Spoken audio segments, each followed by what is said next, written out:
take two. We're back with another Real Rugby show. The South African sides did fairly well, fairly decent over the weekend. 2 from 4. We're going to share our thoughts. I'm welcoming back my big mate, Matthew Rhodes. Matt, welcome back to the show. Thanks, buddy. Good to be here. Good to see you. Great weekend of URC action. Also, the first international of the end of year.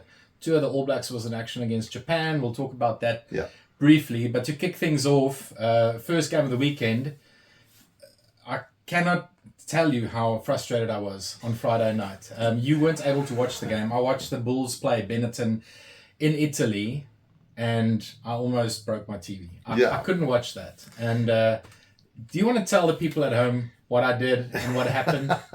So I'm at home. I was hosting people. I'd recorded the game to watch the game after. I messaged your man to ask him how he's going, and he is lamenting, I can't watch this. He's not enjoying it, obviously, and he said to me, I've turned off. I'm playing PlayStation. And I just happened to go at the time and look on the scores, and I saw that the Bulls had won, and I sent him a message going, mate, a win's a win.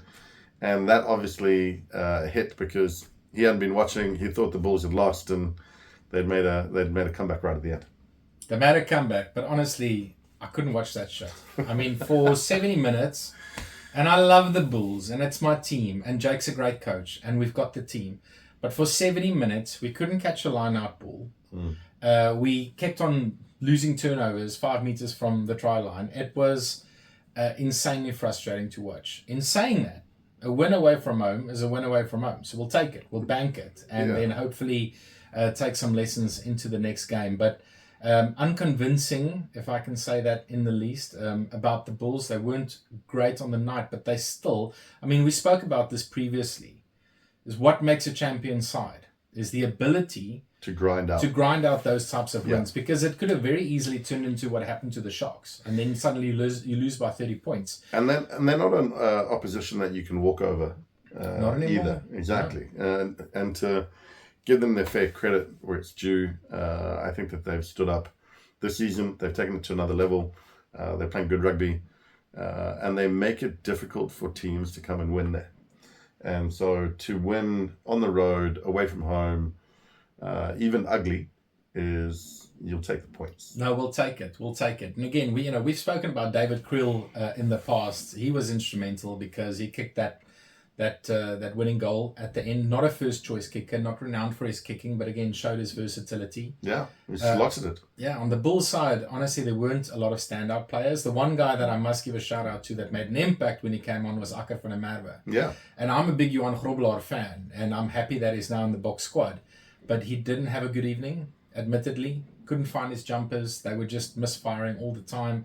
I know it's not just his fault, but somehow the communication just was lacking. And when Akker came in, there was just some focus and accuracy, and we got those 2 late tries to get us across the line. Yeah, he seemed to firm things up quite nicely, and I've always liked him as a player. I think he's got this kind of dogged sort of heart that you see when he plays. He's got a lot of fire, and he brings that every time he steps on the field. Yeah, absolutely. So we did enough to win. That keeps the Bulls, I think, third on the log now, behind Glasgow and Leinster, which we'll get to shortly. So good win for the Bulls. They're off now for a month during the international window. I think our next game is Connacht here in Ireland. So again, away from home. But so they've got some time to regroup and come back stronger. Maybe not a good win, but good to get the win. Good to get the win. Yeah, I'll take it. And like you say, if you want to be there and you want to lift the trophy at the end of the season, you've got to grind out ugly games and just keep the scoreboard ticking. Yeah, absolutely. Saturday afternoon early game kicked off in Stellenbosch at the Donny Craven Stadium. Yeah. And the Glasgow Warriors, I mean, they won the tournament last year. And no one really would have picked them at the beginning of the season, but they're now proving their mettle as true championship material. They deserve to be champions, and they're playing like champions. What a win. Like you said, they won it last season. So they are defending champions this season. And they've not taken their foot off the gas. In every game that they've played, they played really good, solid rugby. Yeah. Even on the occasions where they've lost the game, they've still stood up and been competitive and brought the fight. So It looked like a good day out in the Western Cape. Made me miss being in the Western Cape, to be honest. Seeing those kind of rustic Donny Craven playing at that stadium, and you just think those are Saturdays that we miss from being back home. Might stop off at a winery along the way, or maybe on the way home from those games. But no, the rugby was good, and I said this to you offline. It looked a little bit, because of the field, because of the setting, because of everything, it almost looked like a high school game, in that the conditions depicted that, but also in the way that the ball was getting thrown around. It was quite scrappy at times, ball on the floor, bit of a muddy, churned up field. It just made for the atmosphere which those kind of rural stadiums can give. Yeah, it did feel like a high school game, and the Stormers did play like Tigerberg's 13. Honestly, they didn't play well. They weren't good on the day. It didn't help the fact that someone like Damian Willemse, who we now know is out of the tour, got injured 10-15 minutes into the game while scoring a try. Great try. Yeah. But pulled his groin and is out. Shit. Big blow, especially because of last week. Yeah, he was man of the match. He came back from injury. He didn't have the most stellar first game back.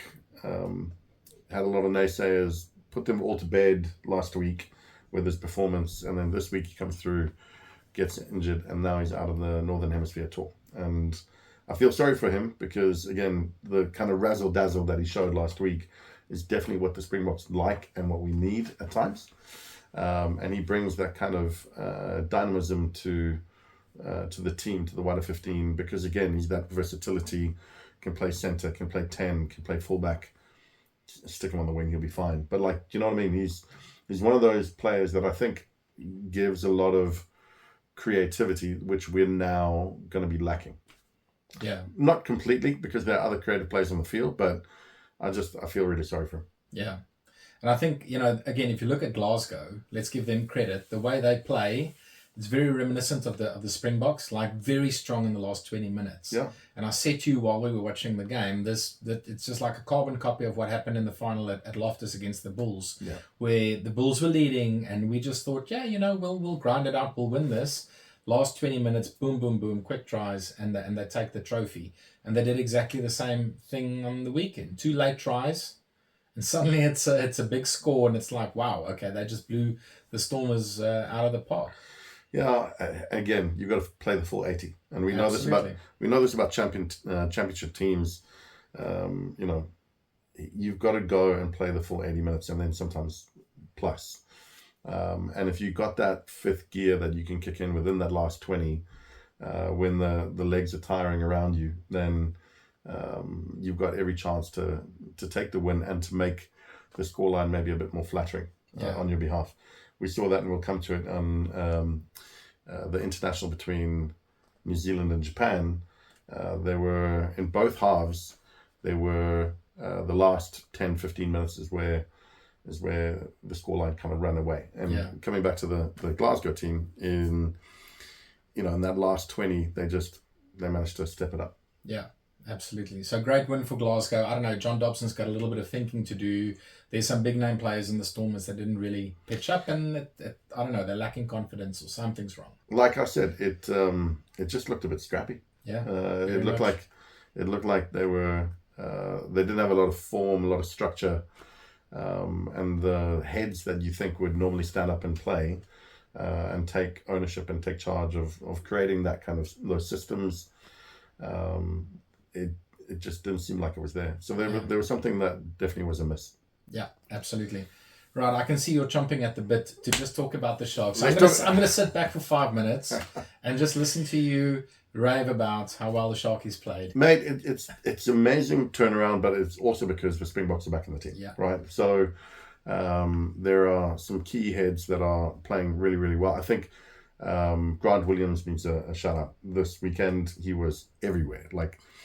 What I really love about him, the moment the ball hits the deck, he's there, and there's distribution. And it gives so much momentum, so much forward play in that, we're on the front foot. And that just gives us the impetus and gives us the ability to dictate what's going to happen next. there's been, I think, times in the past where he's been criticised for being a little bit too quick. So he'll run on. He doesn't take the time when the ball's on the deck to actually get it in his hands, and he's fumbled it. Or there's been a forwards player with their leg in the way, and he'll pick the ball up and it's a knock on. And so those little mistakes he seems to have ironed out. And so now he's got the pace. He gets there. The ball's out to the line, or the forwards coming on, and he just made the game flow so nicely. Not only that, it was good for his try too. No, I said to you when we watched it, he put down a marker. Yeah. We've been debating this, who's the Springboks' first choice for scrum off. Yeah. Hendricks has been playing well. We know what Quivers Reinach can do, but it almost feels like in this game, Grant Williams said, I want that 9 jersey, and I'll show you what I can do. I want to make it mine. Yeah. And we saw it with Williams. We saw it with Mapimpi. It's like a little bit of restraint in their game actually made them better because they're so quick on the attack. And we'll talk about the try that Mapimpi set up where he just delayed his pass too fussy. Just a couple of seconds. Just like that half a second that creates the space, and then suddenly Williams is through and he scores. So it served them well. Just that, don't press pause, but just delay things a little bit, make the decision, because decision making for Williams is always the one thing that we thought, because he's over eager, maybe he plays the wrong side of the ruck, or he passes to the wrong player, or he takes the wrong option. It seems like he's ironing that out well. I think there's a bit more maturity in his game. Yeah. That's what it looks like. He's just got, as you say, maybe he's taken half a second more. Because he's so quick, he's got the time to kind of stick his head up, look, and see what's the best next option. So I thought he had a great game. But the names you just mentioned, Mapimpi, really, really good game again. Solid, ball in hand, on the wing, going for that try line. He's got wide line fever. He's going to score tries for you. I thought Chatuka played a great game. He had an awesome game. Yeah, awesome game. He was running onto the ball hard. He's so strong in the tackle. He's very physical, and it was great to see him play. He was just all over the place. Yeah. And then Fassi at the back was having another great game as well. Running some very good lines, coming into the line. We said this as well. Coming into that 10 role, being first receiver. And we've talked about it in previous shows, where I think one of the things that we like about when Villy plays, he reads the game so well from that 15 position, and then he knows when to enter the line at that first receiver, and then it makes the man outside. And we saw that on the weekend with Fassi coming in as well. Yeah, he's done that a couple of times. We'll have to see how that type of game, if it suits him. Yeah, how it evolves. Exactly, and if he's going to be as effective as Villy, because Villy's a fantastic playmaker. But it was interesting to see. When I watched it, I thought, is Fassi one of our 14 viewers? Because we did talk about it in a previous show, and it's like, well, now he's doing it. So I don't know, maybe you did see this somewhere. He had a great game, and I thought also Esterhuizen played well too. Yeah, direct, strong running, scored a great try. He's just dynamic on attack. Yeah, and so all the big names that you want to and expect to stand up have been over the last couple of weeks, and against good opposition as well. So Munster, they're not a bad team by any stretch of imagination. They're great, but they're not firing as well as they should be at the moment. No. And maybe that's to our favor. We were able to play a dominant brand of rugby, but take nothing away from the Sharks. I think that they played exciting rugby, and again, a lot of it's on the front foot, and a lot of that comes from Grant Williams. So, like you say, I think he put his hand up. What we need to see now is that consistency. Do it week in, do it week out. Yeah. But the big question is, can the Sharkies do it without the Springboks? The rotation strategy's got to be, it's got to be clever. It's you've got to get the best out of your players, and you've got to get the best out of them at the right times as well. So, sure, there's going to be players that are rested. There's going to be players that are going to be coming back sore after an intense Northern Hemisphere tour, and some will likely have injuries. There's a whole myriad of things that can happen between now and sort of the pointy end of these tournaments, these games that we talk of. But I think importantly, as much as you rest players, you've got to get the balance right to have your dynamic players available to win you those games so that you can get to the dinner table. You're in those quarterfinals, semifinals. You're putting your name up to be in the final. Yeah, absolutely. Great bonus point win for the Sharkies. Well done to them. Last game of the weekend was the Lions versus Leinster in Dublin, away game for the Lions. They were the only two unbeaten sides across all three big competitions in Europe. There were no unbeaten sides in the Premiership, no unbeaten sides in the top 14. They were the only two, and Leicester came away with a win. To be fair, I don't think anyone really thought the Lions would go and beat Leicester in Dublin. Yeah. But also in saying that, I know they lost the game, but they're the first team to deny Leinster a try-scoring bonus point. Yeah. So, I mean, they didn't win, but I think they can be very proud with a young team to have gone all that way, play against a near island international level team. Yeah. And keep them, 17-6 until the last movement of the game, and they got a penalty try. So, again, the scoreline, I think, flattered Leinster a little bit. Yeah. And the Lions, man, they are championship material. We keep saying this every single week. A young side with a bunch of unknown players, they're doing bloody well. They've got a dogged attitude as well. A bit like what I talked about with Aka, in that, it's not about the size of the dog in the fight, but rather the size of the fight in the dog. And collectively as a team, there's maybe no superstars out there, but as a unit, they've got heart and they've got passion, they've got direction, they've got structure, and they've obviously been coached really, really well, and they're playing as a team for each other. And I think that shows in the way that they are able to go to teams that have, as you say, practically a whole international squad, and not do the business, but they did themselves justice. Yeah. There's nothing to be ashamed of. I think on the Leinster side, again, always love watching Archie play. He had a stormer of a game again. Charge down on the first action play, gets it back, and they score off that. So yeah. That was just one of the many sort of dynamic plays that he had, but he just, again, is another guy that I love watching because he always seems like he's just having the greatest time on the field. Yeah, no, he is enjoying himself. He's enjoying his time in Dublin, and he's got that combination with him and James Ryan. I mean, that's proper. That's a proper solid. Yeah, that's very solid. So now Arke's playing well. Some of the other South Africans that played well that we kept an eye on: Thomas du Toit scoring a great try for Bath thumping the Sale Sharks. So Johan van Graan, who used to coach at the Bulls and the Springboks, he's coaching Bath. Yeah, they lost in the final last year, and obviously they want to go one better this year, and they're looking good in the Premiership. And then another player who stood out, I didn't watch the game, was Hakchiva Diamani, ex-Stormer player, now playing for Racing Metro. Scored a good try on the weekend, and he had his hand in a couple more. So good to see the South African boys playing well across all leagues in Europe.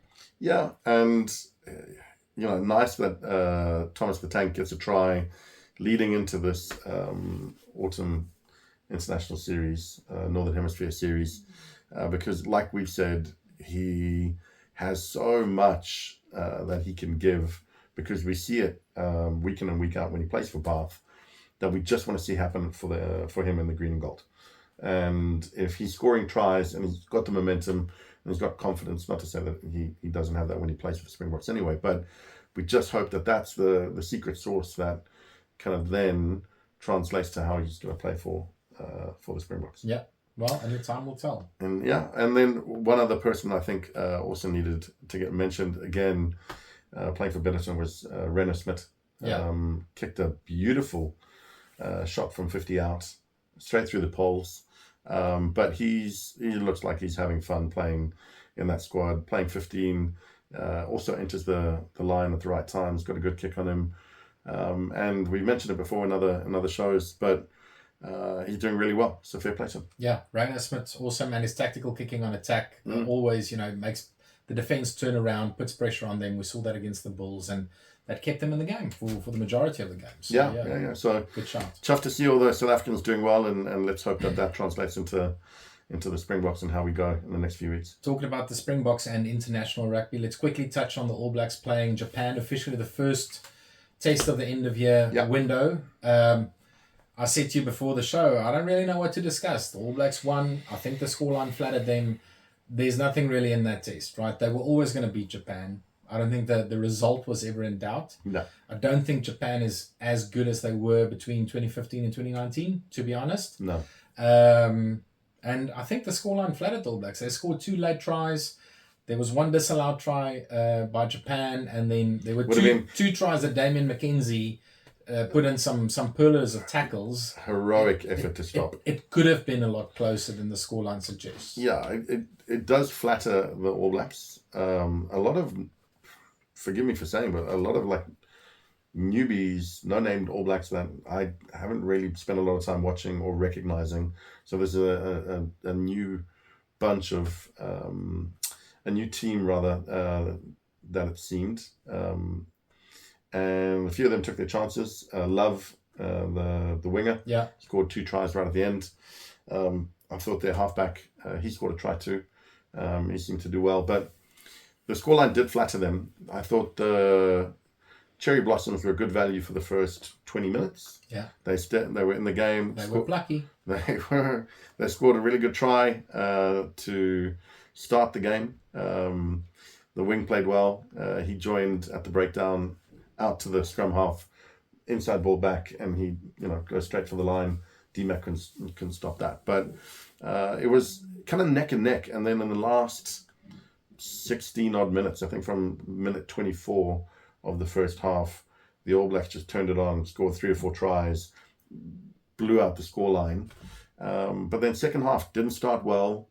I think they scored a try immediately, but then like from the 44th minute right through to about the 70th, they didn't score again. And then blew it out within those last 10. And so had it not been for the last 10, 15 of the first half and the second half, the scoreline would have been very different. And had there been, a bit of the rub of the green go the way of the Cherry Blossoms, and D-Mac not made, those 2 tackles or whatever, it would have been very close. In which case it would have shone a light on the All Blacks and how poor it was. It wasn't a poor game. I'm not saying it was a poor game. There were lots of tries, but had a few things just gone the other way, I think there would be a lot closer. It would have been a lot closer, and I think there'd be a lot more question marks leading into the next few games, which are undoubtedly going to be harder and more difficult for them. Absolutely. Yeah, I'm not convinced, but I think the good thing for Razor Robertson is some of the players coming back. That was out for the majority of the year. Patrick Tuipulotu coming back, captaining the team. He was physical. He scored a try. Cam Roygaard, similarly, I think he's rated as the number 1 scrum off after Aaron Smith retired at the end of last year's World Cup. Scored a good try. He scored a try, so he played well. And I think Asafo Amua, who got a start, he was physical and he was in the thick of things. So, players getting opportunity, players coming back. I think that's the good thing for Razor Robertson. But the real test is this weekend against England. Yeah, and so this is the thing. I don't want people to think that we've got a negative view of the All Blacks here. I just think that it wasn't given the All Blacks who they are, the Cherry Blossoms who they are currently. As you say, they're not the team of a fair few years ago. It should have been cleaner. It should have been a more physical and dominant game that the All Blacks took hold of, and from moment one. And there were just gaps in the game where they didn't seem to have control. And fair play to the Cherry Blossoms, they seem to want to take the control away from the All Blacks in those moments. Yeah, no, absolutely. So again, like I said, the test will be this weekend. England All Blacks here at Twickenham. Yeah. Who's going to take it? Based on the performance of this weekend, I think, and again, we've got to temper our enthusiasm here, because I think some other big name stars will be back for this game this weekend, right? Razor Robertson obviously blooding a few young players to come through, give them a chance against the Cherry Blossoms. This weekend against England, first home test. I've said it before, when the big boys come to town, you want to take a scalp. And so I think it's going to be very close. I still think the All Blacks will take it, but I wouldn't be surprised if they go down to the English. So there's my unpopular opinion of the week. I think I'm backing England there. Yeah. I wouldn't want them to win. South Africans, we always pick the All Blacks ahead of the English or the Aussies. But if I look at the mid-year tests, they lost that first test to New Zealand by, I think, a point or two. The second one, they lost by 7. They should have won the first test if Marcus Smith kicked all his penalties. There's something about England. All the behind-the-scenes backdoor turmoil, if you take that out of the equation, there's something happening in that team, and I think they're playing a brand of rugby that can really make life difficult for the All Blacks. So if the All Blacks win, they're going to have to play out of their socks. I think it's going to be close, 2 or 3 points in it. I'm picking England. Agreed. I'll stick with what I said. I think the All Blacks will win, but I wouldn't be surprised if England win. Yeah, absolutely. And the other international game on the weekend, Scotland, Fiji. Haven't seen Fiji at all this year, so I don't really know what to make of them.